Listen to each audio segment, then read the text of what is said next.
ሙስሊም እህት መገለጫ ዝምድና ትቀጥላለች ስለሚወዷት ብቻ ሳይሆን ሚጠሏትም ቢሆኑ ወትዕጢ መን መነዐሃ ለከለከላት ሰው ትሰጣለች ወተዕፉ ዐመን ظለመሃ የበደላትን ሰው ይቅር ትላለች ጠንካራ ሙስሊም እህት ለሙስሊም እህቶቿ ለምትወዳቸው ጓደኞቿ በምስጢር ዱዓ ታደርጋለች ለሙስሊም እህቶቿ በጣም ትተናነሳለች ሰዎችን ባገኘችበት አጋጣሚ ትጠቅማለች እንጂ አትጎዳም ከባህሪዋ ለስለስ ያለች ናት ገር ናት ከሴቶች ሁሉ ወዳችኋለሁ ሙስሊም እህቶቿን በጣም ትወዳለች ለአላህ ብላ ደንዳናና ንፉግ ባህሪዋ ሰዎች ሊቀርቡት ማያደርግ አይደለም በየቦታው ምትጮህና ሰው ምታጣላ ዋሾ ውሸታምም አይደለችም ወኢነሃ هي محبة لله ولإيماء الله يا الله ባሮችንና አላህን ምትወድ ሴት ናት ሁሌ ቀልቧ ላይ የአላህ ፍርሃቻ አለ ሁሌ ምስተዋን ጭንቋን ለአላህ ብቻ ነው የምትናገረው ወደ አላህ ሰዎችን ለመምራት ወደ ዲን ለሰዎች ሰበብ ለመሆን ጉጉቷ ልጅ ከማግኘት ባል ለማግኘት ካለው የበለጠ ጉጉት ነው ያላት لا تقر عينها ሙስሊም እህቶቿ በሙሉ ወደ አላህ እስካልተመለሱና ሒጃብን አኽላቅን እስካላሳመሩ ድረስ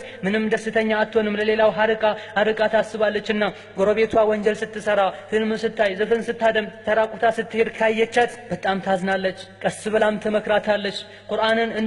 ቁርአንን እንድታቅ ወደ ኸይር እንድትመጣ ትገፋፋታለች እነዚህ ሰዎች ወደ ቁርአን ወደ ዲን እስኪመጡና መጥፎውን ነገር እስኪተው ድረስ በተአምር አትረጋጋም መች ነው ወደ ሐቅ የሚመጡት መች ነው ሐቅን አውቀው ቀጥ የሚሉት ብላ ትጨነቃለች ለሊለቱ ኒሳኢ ኢለላህ በጥቅሉ ይህቺ ሙስሊም ሴት ብሎ ማለት በመጨረሻም ለሙስሊም እህቶች ሁሉ ወደ ጀነት መመሪያ አርአያ ናት ሰዎች ሁሉ እሷን ባዩ ቁጥር አላህን የሚያስታውሱ ቁርአንና ሐዲስ ላይ ተግባራዊ የምታደርግ ናት ሙስሊም እህቶቿን ባገኘችበት ቁጥር ሁሉ አላህን እንዲያስታውሱ ታደርጋቸዋለች ሙስሊም ከሆነች ምንም ወንጀል ትስራ ተስፋ እንድትቆርጥ አታደርጋትም ነይ ተውበት አድርጊ የአላህ ረሕመቱ ሰፊ ነው ትላታለች ፈተስተጂሩ ቢላሂ ዳዕወተን ኢለላህ ወደ አላህ ስብሓነሁ ወተዓላ ሁሌም ትጣራለች የአላህ መንገድም ኑ ይሄ ነው ትክክለኛው መንገድ እያለች በምላሷ ከመናገሯ በፊት በተግባሯም በአኽላቋም ለሰዎች ታሳያለች ትልቁ መለያዋ ትልቁ አንዱ መገለጫዋ ለሰዎች ይሄን ያክል ጥሩ ከመሆኗ ይሄን ያክል ከማሰቧም ጋር እገሌ ጋር ሐቅ አለኝ ብላ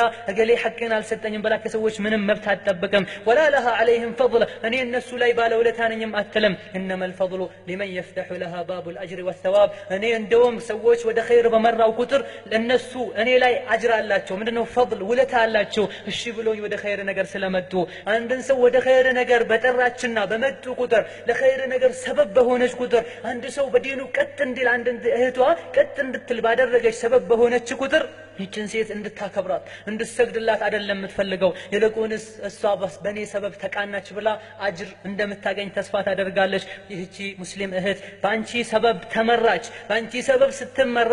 ባታደምጥሽ ኖሮ እምቢ ብትል ኖሮ ምንም ማድረጋችም ነበር ስለሆነም ሰዎች ወደ ኸይር በሷ በኩል እንዲመጡ ጥረት ታደርጋለች ሰዎች ወደ እሷ ሲመጡም በሷ ሰበብ ወደ ኸይር ሲመጡም በጣም ደስ ይላታል አላህን Subhanahu Wa Ta'ala ታመሰግናለች ሁሌ አላህን ትፈራለች ትልቁ ጭንቀቷ ሁለት ነገር ነው ከጀሃነምና ጀነት መግባት ነው የአላህን ውዴታ ማግኘት ነው አላህ Subhanahu Wa Ta'ala አዱንያ ላይ ልጆችን ከሰጣት ልጆቿን በኸይር ነገር አሳድጋ ጥላቸው ስትሄድ ሁሌ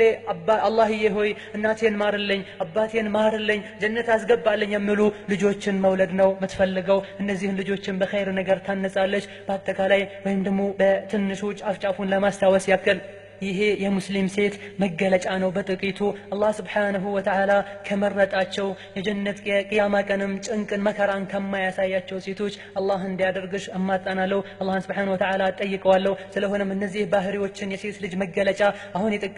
የጠቀስናቸውን በሙሉ ልታቂያቸው ፊት ለፊትሽ አስቀምጠሽ ይሄን ሰርቻለሁ ወይ ይሄን ተጠንቅቄያለሁ ወይ ልትይና እስኪ እውነተኛ ሙስሊም በዚህ መልኩ ሚለካ ከሆነ እኔ ነኝን እስከዛሬ አይደለሁም ስለሆነም ካሁን በኋላ እውነተኛ ሙስሊም ትክክለኛ ሙስሊም ሴት ለመሆን